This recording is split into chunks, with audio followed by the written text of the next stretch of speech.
اس سے مراد انا آتینا کل کوثر سے مراد جناب زہرا سلام اللہ علیہا کو لیا گیا۔ اس کے بعد کہا گیا فصلی لربک، رب کے لیے نماز پڑھ۔ یہ نماز کون سی تھی؟ یہ قربان آ رہی تھی، ونحر۔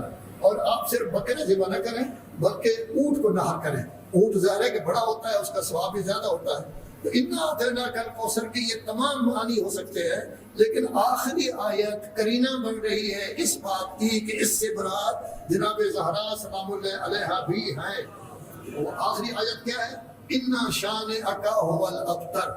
کہ جن لوگوں نے یہ خرافات کہی تھی کہ ابتر آ رہا ہے، دم بریدہ آ رہا ہے، مر جائے گا، اس کی کوئی اولاد نہیں ہوگی، تو اس سے بغض رکھنے والے ابتر ہوں گے۔ وہ بنی امیہ کا آدمی تھا، مروان کا باپ تھا، حکم بن عاص۔ تو صورتحال یہ ہے کہ آج پوری دنیا میں بنی امیہ کا ایک آدمی آپ کو نہیں ملے گا، اور دنیا کے جس خطے میں چلے جائیں وہاں علی و فاطمہ کی اولاد جو سید کہلاتی ہے وہ ہر جگہ اپنی جگہ موجود ہے۔ تو انا آتینا کے ساتھ انا شانئک کا اس وقت ملائیں گے۔